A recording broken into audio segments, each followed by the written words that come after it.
So he brought this theory, that is the doctrine of lapse, so that he could annex all the subordinate states of India and bring those subordinate states in the direct rule of the company. Now let us understand how, because of this doctrine of lapse, the Britishers could directly control. Yeah. So let's begin doctrine of lapse. Ready, everyone? Okay, I can see thumbs up. Good. The policy of doctrine of lapse was formulated by Lord Dalhousie. Please underline this. Who brought this doctrine of lapse? It was Lord Dalhousie. Okay. Why? As a peaceful way of annexing subordinate Indian states. Underline this, annexing. Why did he bring this doctrine of lapse? To annex the subordinate Indian states and bringing them under the direct rule of the company. Direct rule of the company. Okay. Okay.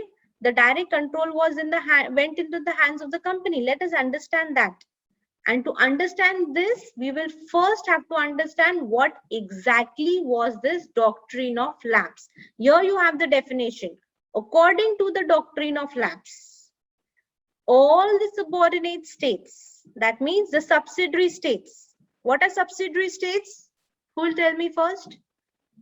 Yes, and the states which accepted the subsidiary alliance. Very good. The states which accepted the subsidiary alliance. Okay, the rulers. So all the subsidiary states, okay, and the states which were created by the Britishers, where the rulers. See, this is the exact definition of what exactly was there in the doctrine of lapse. Okay, where the rulers died without a natural male heir, would automatically lapse, that is, pass into the hands of the British. Okay, would automatically pass into the hands of the British. Okay, now understand what exactly was this doctrine of lapse. Okay, according to this doctrine of lapse, what was the condition? That all the subordinate states, that means all the Indian rulers who had signed the subsidiary alliance system, okay, that becomes the subordinate or subsidiary state to the Britishers. Now, if at all that Indian ruler, okay, who belonged to that specific subsidiary state, okay, if he dies and if he doesn't have any son who would take up the throne after the father, then in that case what will happen? It would automatically, the rule will be passed into the hands of the Britishers. Got it? Understood? Yes, ma'am, even the ruler can't adopt the son, no? That you will understand. We will learn this in the next page. It is there. Okay. So now, without a natural male, can you see the word natural male? Okay. So this was the condition. Ma'am, can I come in 1 minute? Somebody is on the door. Yes. Yes. Sure. Have you understood what exactly was doctrine of lapse? Who will tell me? Who will brief me? Who will brief me? Just raise your hand. What exactly was doctrine of lapse? Till here, whatever I had explained. Yes, Raj. Ma'am, doctrine of lapse was a method that was developed by Lord Dalhousie. Lord Dalhousie, according to which all the territories that were, all the states that were under the British, and if the not states, you will call it as subsidiary states. Okay, subsidiary states that were under the British and whose rulers had died without a natural male heir would have to lapse the territory. That is, they have to give it to the Britishers. And also the rulers cannot adopt any sons without the permission of the company. Of the Britishers. Okay, got it. So this is till here. You all understood now. If they do not have a natural male heir, the entire territory will automatically go into the hands of the Britishers. Now, next is what? the rulers without hires. Everyone, this is the answer to your question. Rulers who are without hires could not adopt sons. Got it? Got your answer, Vivan? Yes, ma'am, I read this. That's why, ma'am, I said. Yes. So just underline this. If at all they do not have a natural male hire, they are not supposed to adopt any sons. According to the age-old Hindu and Islamic traditions, without the permission of the company. Okay. So they were not allowed to adopt any sons. Okay. So indirectly, this was the, as you said, this particular doctrine of lapse was formulated with what intention? With the intention of peacefully annexing the subsidiary states. Subsidiary Indian The most states. peaceful way of taking over the subsidiary states. If he is not having any natural male hire, automatically the territory will go into the hands of the Britishers, and he was not allowed even to adopt any son. Got it? Now, Dalhousie applied the doctrine of lapse to these states, which included, underline these states, only the states, Satara, Jhansi, and Nagpur. Please underline. And that is the reason we have Jhansi. What had happened in Jhansi, you will come to know in the next page. Okay. So got it? So where was this doctrine of lapse applied? In Satara, Jhansi, and in Nagpur.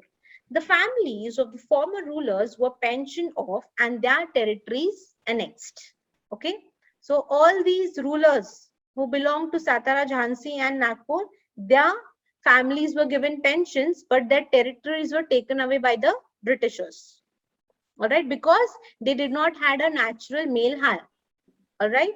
Now, annexation of these states caused a widespread resentment among the Indian rulers and became a potent factor responsible for the outbreak of the revolt of 1857. Please underline this. Encircle the outbreak of the revolt of 1857. So because of this, there was a widespread of resentment. Okay, people were disappointed because of this particular policy. All right, and this was also a major factor which was responsible for the revolt of 1857.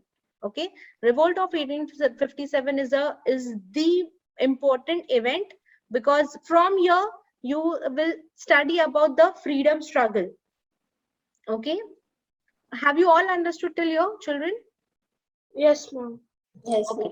This policy also applied to titles and pensions of subordinate rulers without hires. Okay, so underline, as we have seen, Satara, Jhansi, and Nagpur, they were given, those families were given pensions, but their territories were taken away. So according to the policy, pensions were given to the subordinate rulers who do not had any hires, male hires, but the territories were taken away.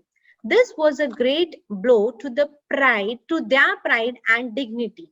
Therefore, Nana Sahib, underline this, Nana Sahib, the adopted son of Peshwa Bajirao II, inherited his father's personal property, but was not given the pension that had been paid to his father. Okay.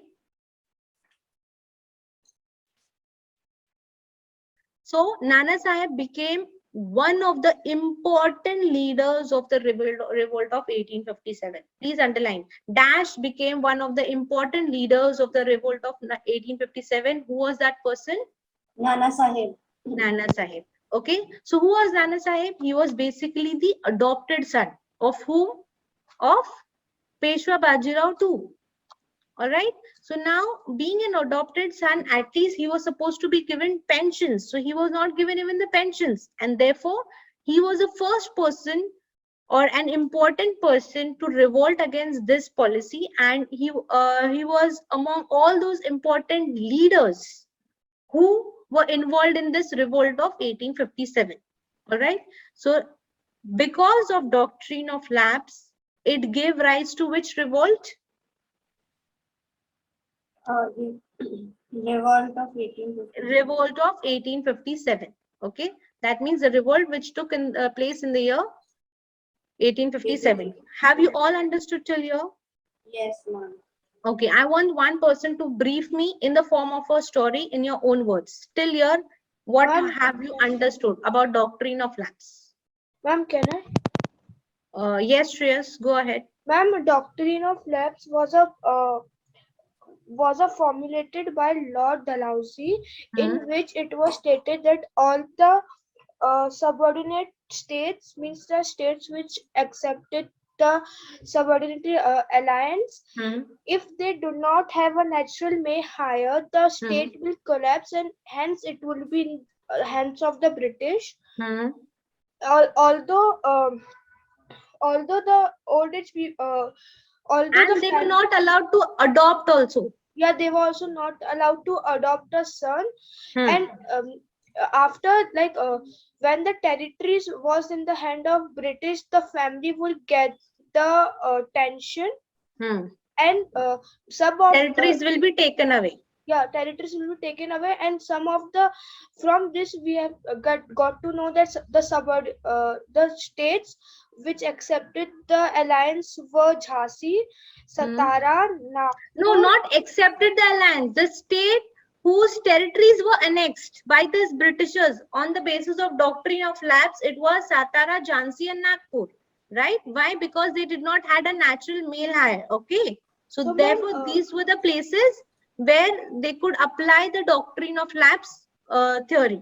All right. Ma'am, can we tell that in other words they are also on one of the states which accepted the alliance? Yes, they accepted, but because of doctrine of lapse, they lost the territory.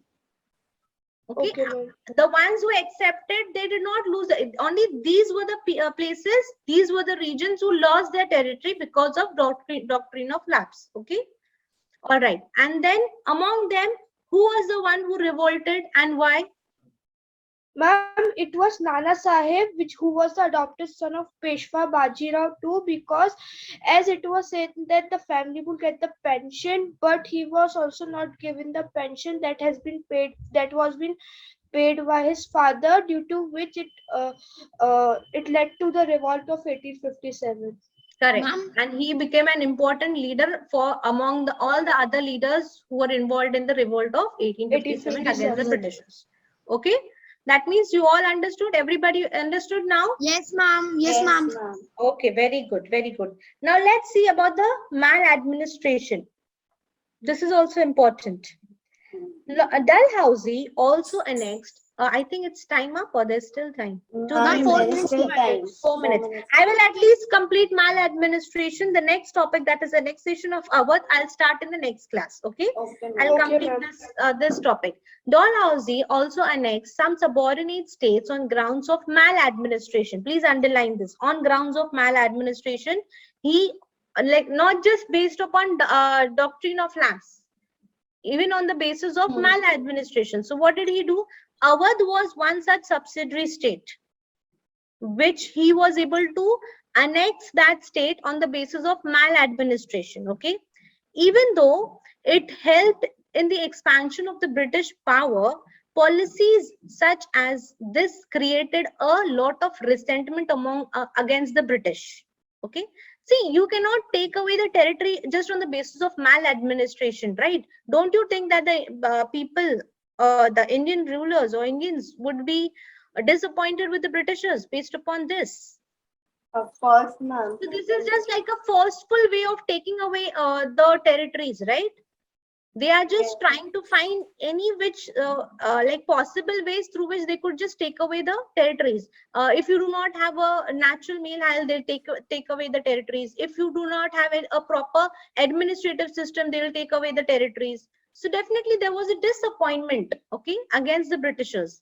These unjust policies would also become one of the important reasons for the revolt of 1857. So this also was one of the important causes. You know, you will get a question: what are the causes of revolt of 1857? So this was also one of the cause, isn't it? That they are taking away the territories just on the basis of maladministration. Have you all understood the maladministration? Okay, I'll stop here for today. Next topic, that is annexation of Awadh. I'll